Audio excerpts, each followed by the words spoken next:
la posición del gobierno de España y concretamente del presidente en esta materia está siendo mucho más firme desde hace tiempo, no solo estos días, desde luego, que la mayor parte de los gobiernos de los estados. Es verdad que el drama es que España está muy sola dentro de la Unión Europea. Este es el drama. También lo estaba Francia en los 60 y hizo su propia política exterior. No, claro. Pero el liderazgo tiene un coste, Mariola. Sí, el liderazgo tiene un coste. Por consenso no se cambia la política exterior. Nadie está hablando del consenso. Estoy hablando de que la posición de España está siendo de una firmeza indubitada en relación con primero, con no solo apuntar las vulneraciones de derecho internacional, sino a quien vulnera el derecho internacional, y incluso con el riesgo, de pagar consecuencias por estas afirmaciones. El drama es que estamos solos y que lo mismo que nos pasó en el caso de Gaza, no hemos sido capaces de ampliar el consenso en relación con las posiciones que estamos defendiendo, pero son posiciones de vanguardia y son posiciones que estamos en el lado correcto de la historia, y yo creo que esto hay que decirles. Estos días después de Navidad siempre se celebran las reuniones con el cuerpo diplomático donde se debate sobre la realidad de la política internacional. Hoy mismo tiene un acto Pedro Sánchez con los embajadores. Y yo creo que seguramente todo lo que está ocurriendo pues altera la agenda de esas reuniones. Sería estupendo saber los términos en los que se está desarrollando esa reunión. Yo creo que la Unión Europea tiene herramientas que todavía no ha utilizado, y que la pregunta es a la presidenta de la Comisión Europea: ¿a qué espera usted, señora, para poner en marcha el instrumental jurídico que tiene la Unión Europea en materia de hacerle frente a todas estas amenazas? Hay que tener claro una cosa. Ahora Estados Unidos está empeñado en Groenlandia, y vamos a ver qué posición mantiene Dinamarca y hasta dónde está dispuesto Dinamarca a defender ese territorio o no, o a ponerlo a la venta si llegara el caso. Pero la siguiente embestida a la Unión Europea, y ha apuntado Donald Trump, es a deshacer la arquitectura jurídica que tenemos en materia de todo lo digital, por así decir, que conecta directamente con sus intereses. La pregunta es: ¿qué vamos a hacer? Y la Unión Europea puede hacer mucho más de lo que está haciendo. Es verdad que no tenemos consenso, es verdad que no tenemos unanimidad, es verdad que hay algunos países dentro de la Unión Europea que son caballos de Troya. Pues también tendremos que apuntar eso y tomar medidas en relación con eso, pero cosas podemos hacerlas. Una de las cosas que hay que hacer es no perder el sentido de la realidad. España, yo creo que está haciendo un papel incluso superior a lo que significa cualitativa y cuantitativamente el Estado español en Europa, porque ni tiene la capacidad económica, ni tiene la capacidad política, ni tiene desde luego la capacidad militar para obtener un protagonismo incluso mayor del que ya tiene. Pero yo, me siento moderadamente satisfecho del papel que está jugando el Estado español y su gobierno, ¿no? Creo que es más digno, como mínimo, que el resto de los estados. Y claro que es importante. Francia, por ejemplo, por un motivo. Francia tiene la bomba atómica. Claro, pensar, vaya, es lo que está hablando. No, es que hablando de matones, a los matones hay que aplicarle su propio juego. Tiene la bomba atómica, por tanto Francia debería tener otro papel dentro de esta partida de ajedrez. Y decimos, ¿dónde va Europa? Hombre, lo de Europa no es nuevo. Hay que recordar, a mí me parece muy bien la cita de Antón con respecto a Borrell, pero Borrell fue el alto representante de seguridad y de política exterior de la Unión Europea. A lo mejor hemos perdido un montón de años, y singularmente yo propongo que los expertos, que ahora somos todos venezólogos y trumpólogos, que nos leamos el discurso de investidura de la señora Ursula von der Leyen. Ya apuntaba manera la inanidad europea, y sin embargo es la presidenta de la Comisión con el consenso de mucha gente, incluido de la izquierda. Ahora, a mí me da la impresión de que esto es un status quo aceptado. Por tanto, vuelvo a insistir en la palabra servidumbre y servilismo. Por ejemplo, igual se lo he olvidado, pero el ministro Álvarez, que ha hecho una exposición bastante interesante, a mí me parece, y cuando ha hecho la retahíla de normas jurídicas, se ha olvidado de hablar, por ejemplo, del preámbulo del tratado con la OTAN. O sea, ¿dónde está lo que dice ese preámbulo? Porque si hay un problema de seguridad en Groenlandia, ¿por qué no lo asume la OTAN y lo tiene que asumir los Estados Unidos? Y cuando Estados Unidos diga que está en peligro por Groenlandia, ¿quién nos dice que no va a estar en peligro también por las Islas Feroe? Las dos naciones constituyentes del Reino de Dinamarca. Las dos, junto con Dinamarca. 3 naciones constituyentes. No estamos hablando de un territorio, no. Estamos hablando de una nación constituyente del Reino de Dinamarca y por tanto también de la Unión Europea, aunque no pertenezca por otros motivos. Y por último, a mí me recuerda mucho lo que está ocurriendo con los dirigentes europeos a la posición de Chamberlain, el que fue primer ministro del Reino Unido, con relación a Hitler con los Sudetes. Cuando Hitler dijo los Sudetes son míos, volvió al Reino Unido con una carta triunfal diciendo he convencido a Hitler.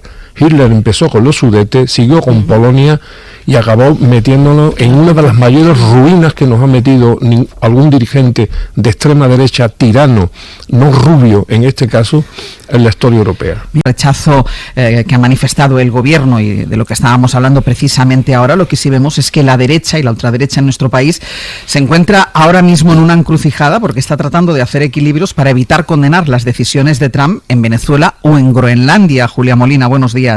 ¿Qué tal, Ángels? Buenos días. La derecha mostró en un primer momento la euforia por el derrocamiento de Nicolás Maduro, pero lo cierto es que no se entiende que Trump haya apostado por Delcy Rodríguez, su número 2, para ocupar la presidencia de Venezuela en lugar de María Corina Machado o de Edmundo González. Y esto pone en serias dificultades los argumentos de la derecha y de la ultraderecha. Tampoco han mostrado su rechazo por las amenazas sobre Groenlandia. De momento, ese ámbito político se limita, al menos en el Partido Popular, a hablar de respeto a lo que decide Dinamarca. Sí, al principio se sumaron con entusiasmo a Trump en la operación contra Maduro, pero en los siguientes días han ido adoptando un perfil más bajo. Aunque evitan entrar en la crítica directa, como hizo Aznar a través de su fundación, los populares de hecho se desmarcan de sus palabras, repiten que FAES no es el PP, tratan así de hacer equilibrios. Ayer en Génova insistían en que mantienen la misma postura que expresó el domingo Feijóo en un comunicado, pero el escenario ha cambiado. Trump ahora amenaza un territorio europeo y aunque los populares defienden la soberanía de Dinamarca, evitan confrontar con Washington. Juan Bravo es el vicesecretario económico. Groenlandia es un miembro de la OTAN, ¿no? Desde el año 1951 hay un acuerdo bilateral de defensa con Estados Unidos que le da amplia capacidad a Estados Unidos para poder operar en ese territorio, pero creo que nuestra posición tiene que ser, lógicamente, respetando la posición que adopte y que decida Dinamarca, que es el país soberano en este sentido, y el que lógicamente es el socio aliado nuestro en el ámbito de la Unión Europea, ¿no? El PP mantiene una posición tibia, sin entrar demasiado a fondo. Sigue la estela europea que comentabais antes. Los populares también se ponen de perfil. Y luego está Vox, que ha optado por el silencio absoluto. Cuando conocimos la operación el sábado, entraron en una pugna con el PP por mostrarse los aliados más cercanos a Trump, pero la decisión de Estados Unidos de descartar la vía de María Corina Machado, que también es una gran aliada de la ultraderecha, ha dejado a Vox mudo. Así que en público no comentan la situación de Venezuela, tampoco la amenaza sobre Groenlandia, y en privado se justifican. Dicen que no atienden tanto a lo que diga Trump, sino a lo que haga, así que están callados a la espera. Gracias, Julia. A vosotros. Iba a decir, menudo desconcierto en la derecha y la ultraderecha. Me iba a decir, menuda empanada en la derecha y la ultraderecha, Mariola. Sobre todo en la derecha. Sí, sobre todo en la derecha. Efectivamente, porque, bueno, es verdad que todo este contexto y estas reacciones últimas de Donald Trump han dejado a Vox, yo creo que cao, a diferencia de la ultraderecha en Francia, que ha tenido una reacción firme y contundente en defensa de lo que son los conceptos básicos de soberanía, que encaja con su ideario. Y en el caso del Partido Popular, bueno, pues arrancábamos la Navidad con un presidente del gobierno muy acorralado por toda la debilidad política nacional y salimos al año nuevo con un presidente fijando posición en el ámbito internacional y un Alberto Núñez Feijóo que yo no sé cómo se las apaña, pero siempre acaba colgado de la brocha. Y metiendo la bata, porque le criticaba por no haber estado en la Pascua Militar, cuando precisamente había una reunión al más alto nivel para hablar de todo esto. Habláis de empanada, yo hablaría de ridículo. Ridículo mundial está haciendo la derecha y la ultraderecha española por comparación con sus propios pares europeos, que parecen tener una idea de la soberanía y del patriotismo bastante más clara que la que tiene la derecha española, que una vez vuelve a demostrar que su idea de la patria es o mía o de nadie. O es mía o de nadie, o si no, mejor que venga uno de fuera. Y también nos dice, yo creo muy claro una cosa, que en el caso de Alberto Núñez Feijóo, en el momento que lo sacas del marco del sanchismo y Zapatero el demonio, se acabó, no hay nada. O sea, en este momento, en la derecha y en la ultraderecha española, En el momento que tienen que moverse 1 milímetro del marco de el sanchismo es el mal y su enviado en la tierra es José Luis Rodríguez Zapatero, no hay nada. No hay discurso político, por supuesto, no hay políticas, no hay estrategia, nada. No hay capacidad de comprensión. Nada. Sí, bueno, yo estoy de acuerdo que el Partido Popular y también la extrema derecha, yo es que creo que son lo mismo, hacen continuamente el ridículo, no solamente en esto, sino en casi todo, ¿no? Bueno, Faes, perdona, Javier. Sí, ahí ese Faes ha tenido una posición mucho más... pero yo estoy de acuerdo con el Partido Popular y con FAE, con los dos. Estoy de acuerdo, sí, claro, porque forman parte de los dos. De consenso. Porque son una diada del absurdo, en donde se unen las palabras alocadas del señor, no sé si ahora sigue con bigote o no, y el resto del Partido Popular, pero no dejan de ser dos ectoplasmas de la derecha peor. Además de ridículo, el señor Feijóo es un ignorante. Voy a decir por qué. El señor Sánchez estaba en Europa defendiendo la Cumbre de París, defendiendo la integridad territorial de Europa. Y el señor Núñez Feijóo invoca la Pascua Militar desconociendo que la Pascua Militar se celebra precisamente el 6 de enero de cada año, recordando la integridad territorial de España con la recuperación de la isla de Menorca. Es decir, este tipo es un ignorante, no solamente es un mal político, y por cierto, hombre, yo comprendo que el PP se reserve y diga que no hable Feijóo de estas cosas, pero que tampoco pongan a Juan Bravo.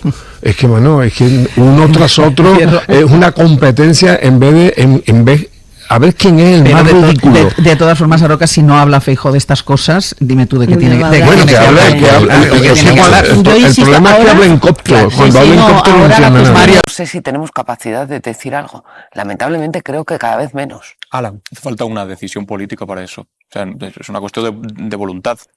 Lo que pasa es que durante las últimas décadas no es una cuestión de simple voluntarismo. Lo que pasa es que durante las últimas décadas sí que ha habido una ausencia total de voluntad. Ha habido una sumisión, un sometimiento absoluto a una cosa que pensábamos que nos iba a funcionar eternamente, que era formar parte de una OTAN en la que los Estados Unidos mandaba, nos servía de paraguas y nosotros nos quedábamos a la orden de lo que dijesen. Intervengan ustedes en Irak, vamos a Irak. Quédense ustedes tranquilos que Rusia no va a avanzar de Ucrania porque estamos nosotros nos quedamos tranquilos. Y mientras nosotros estábamos subordinando todas las decisiones de tipo militar, pero no solo de tipo militar, también de tipo industrial, también de tipo de... O sea, ahora somos absolutamente dependientes de redes sociales en las que está toda la población europea, todos los millones de ciudadanos europeos que dependen absolutamente, mientras están quitando los datos, de empresas que tienen sede norteamericana. Lo que pasa es que hace falta decir hasta aquí, y cuando decimos hasta aquí, hay capacidad.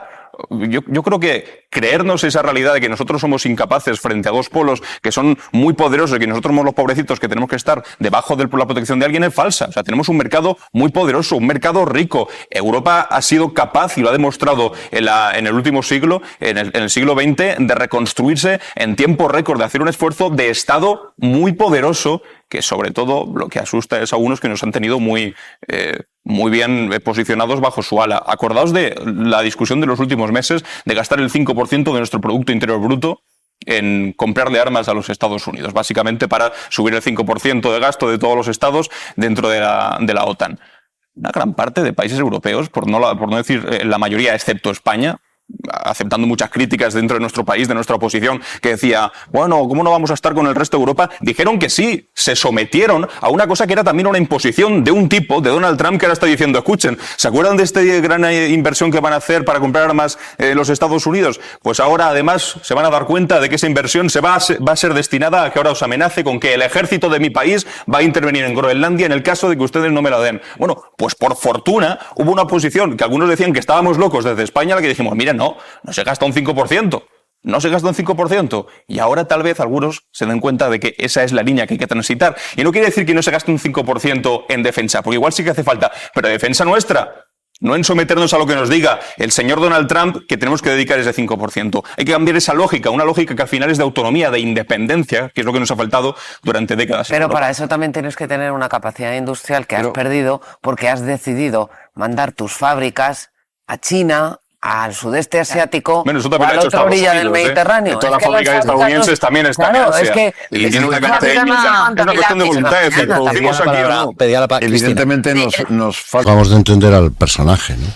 Y yo creo que intentar racionalizarlo demasiado nos lleva a cometer errores de cálculo y de percepción, ¿no? Decíamos antes, el caos es la estrategia de Donald Trump. Entonces lo que tienes enfrente es un agente del caos.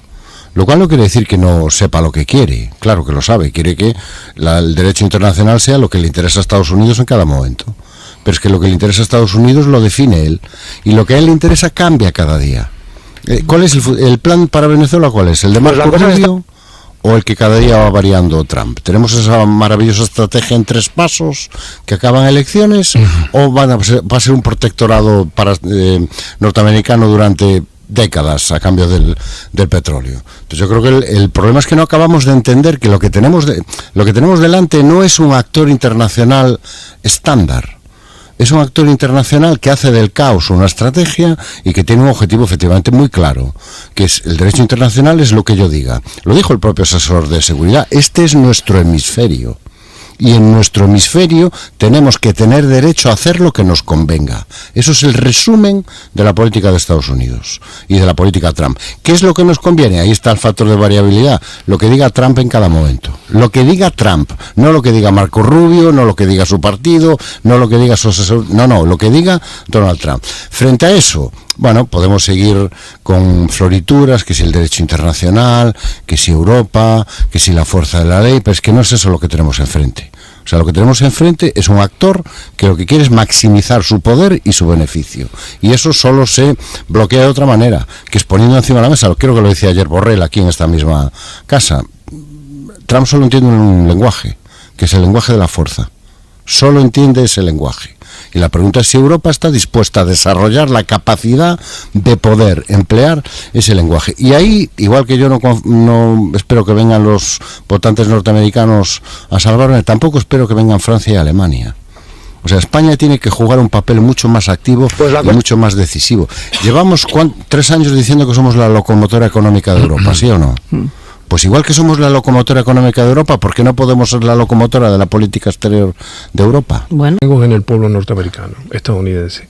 Lo único que nos puede salvar es el pueblo estadounidense. Si decide, a la luz de todo lo que está ocurriendo, incluido lo que ha ocurrido hoy con este agente de la ICE que ha asesinado a una mujer activista, la única esperanza que tenemos es que este señor sea desalojado del poder, incluso antes de que llegue al final de su mandato, que espero que no dé un golpe anticonstitucional contra una enmienda que prevé que solamente puede haber 2 mandatos en Estados Unidos. La primera luz pueden ser las elecciones de medio plazo del próximo noviembre, pero si no es así, estamos perdidos porque Europa es servil. Antón, y después voy contigo, Mario, ¿qué querías decir algo, Antón?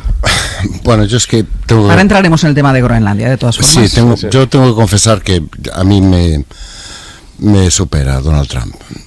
Yo leo muchos análisis y muchos geoestrategas explicándonos lo que puede y no puede pasar, y yo creo que sinceramente nadie sabe lo que puede pasar, ni siquiera Donald Trump sabe lo que puede pasar, porque esto va a golpe de ocurrencia y vamos a golpe de lo que se le ocurre cada día al emperador. Yo como soy ya muy mayor, me empiezo a sentir, no sé si os acordáis de una serie maravillosa de la BBC que se llamaba Yo Claudio, sí, que era la historia de Claudio, la ascensión del emperador Claudio sucediendo a Calígula, ¿no? Y yo cada vez que veo la política exterior me siento como cuando me sentaba de pequeño a ver un episodio de Yo Claudio, que nunca sabías que iba a hacer Calígula, maravillosamente interpretado por John Hart en aquella serie, ¿no?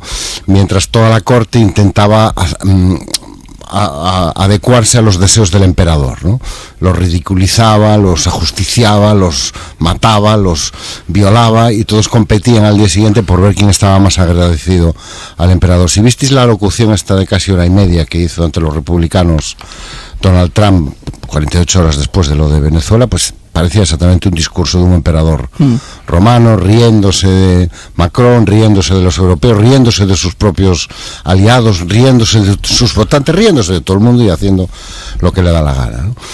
Y la única conclusión que podemos sacar es que le funciona, que le está funcionando, que lo que podríamos denominar como la diplomacia del shock, que es lo que hace Donald Trump. O sea, Donald Trump lo que hace es sacudir el tablero y situarte ante el peor escenario posible. Y claro, llega un momento que en esa tesitura, pues cualquier cosa que te ofrezca Donald Trump te parece bien. Y funciona. Ahí tenemos Venezuela, Delcy Rodríguez, ahí tenemos Petro, en Colombia, encantado porque Donald Trump le ha llamado. Porque claro, la otra opción era que invadiera Colombia. Y que se llevara a Petro. Que se llevara a Petro. En el caso de Europa, claro, es que ahora estamos ante... Que le haya llamado no le garantiza que no se lo vaya a llevar. Ya, bueno, pero lo celebra como sí.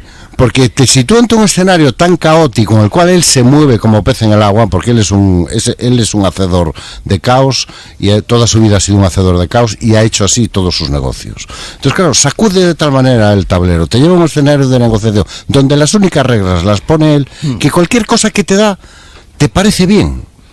Pues hay un segundo elemento que es fundamental, yo creo que tenemos que asumir, que es que para Donald Trump la política exterior es sobre todo una cuestión de negocios. Gaza es una oportunidad inmobiliaria, Ucrania es un negocio que ha salido mal y el objetivo es recuperar los 500.000 millones de dólares que se han gastado los norteamericanos, según él. Venezuela es una oportunidad energética y Groenlandia es una oportunidad energética y de minerales raros. Y eso es todo el guión de su política exterior. Y después un tercer elemento que yo creo que explica todavía más las cosas, que es para él todo es un show. Entonces, después de invadir Caracas y mandar a los Delta Force, ahora andamos con el petrolero para arriba y para abajo, mañana será Groenlandia, siempre, cada día hay un capítulo nuevo, ¿no? Y yo creo que tenemos que aprender a manejarnos en ese escenario, sin esperar a que nadie venga a salvarnos, ¿eh? Porque yo no confío en que venga a salvarnos nadie, ¿no? Yo creo que tenemos que dejar de analizar al presidente de los Estados Unidos como si fuera un hombre errático, como si fuera impredecible y como si fuera, que lo es, un payaso. Es un líder que ha dejado negro sobre blanco lo que quiere hacer y lo que va a hacer, además de cómo lo va a hacer. Y lo que dice lo hace. Entonces, estas sorpresas, esta idea de intentar explicar lo que ocurre bajo una especie de trastorno psicológico del presidente de los Estados Unidos, que no, que es una acción política deliberada, que está por escrito en la Estrategia de Seguridad Nacional, que lo verbaliza cada vez que tiene oportunidad. Por lo tanto, aceptemos los europeos ese nuevo contexto y tratemos de ver qué podemos hacer en ese contexto. Yo, desde luego, no voy a poner mi futuro en manos de lo que vaya a decidir alguien de Ohio, porque honestamente probablemente no piense mucho en cuáles son los intereses y los objetivos más adecuados para un europeo. Por eso llamo a la resistencia en el sentido de decir, hombre, el orden mundial que hemos conocido tras la Segunda Guerra Mundial ha desaparecido por dos razones. Uno, porque el sistema no ha tenido los mecanismos de drenaje adecuados para incorporar las reformas pertinentes. Dos, porque hay una acción deliberada no solo de Trump, de otros líderes, Putin y por supuesto el líder chino, de hacer saltar por los aires el tablero. Y segundo, se están generando zonas de influencia y obviamente Estados Unidos está llevando a cabo la agenda que necesita para dominar esta parte del mundo que él denomina como Occidente. La pregunta es, ¿qué vamos a hacer los europeos? Lo de Ohio, Minnesota o cualquier otro estado no es una esperanza en un agente externo. Es pensar que la única posibilidad de que Trump no sea presidente de los Estados Unidos depende de los norteamericanos y no de nosotros. Por eso digo que como nosotros somos unos inútiles, pues evidentemente la única posibilidad es que constitucionalmente, mediante unas elecciones, el señor Trump deje de ser presidente de los Estados Unidos. Eso cambiará en parte. Yo creo que no, en parte. Bueno, pero es mi apuesta ahora mismo. Pero yo también propongo otra teoría, como cada uno tiene la suya, yo voy a proponer la mía. La mía es que pensemos menos en Trump y pensemos más en nosotros mismos. Entonces, claro, a mí lo que me preocupa es abrir todos los días la ventana de mi casa y asomarme a Europa y ver el comportamiento servil, miserable de los Estados miembros de la Unión. Esto no solamente va a acabar con la OTAN, va a acabar con la Unión Europea. Y además nos lo merecemos. Nos merecemos. Todavía hay margen porque el proyecto político de integración política de Europa no contaba ni en sus peores pesadillas que iba a haber presidentes de Estados miembros que garantizan la propia solidez del proyecto político europeo como Macron o como Merz. Es imposible. Ese eje franco-alemán, que ha sido siempre el tuétano político de Europa, ¿cómo no se estarán acordando, por ejemplo, los franceses del señor de Gaulle, comparándolo con la oposición a Estados Unidos y comparándolo? Es miserable lo que está ocurriendo en Europa. Por tanto, la única respuesta a Trump, aparte de los norteamericanos, somos los europeos.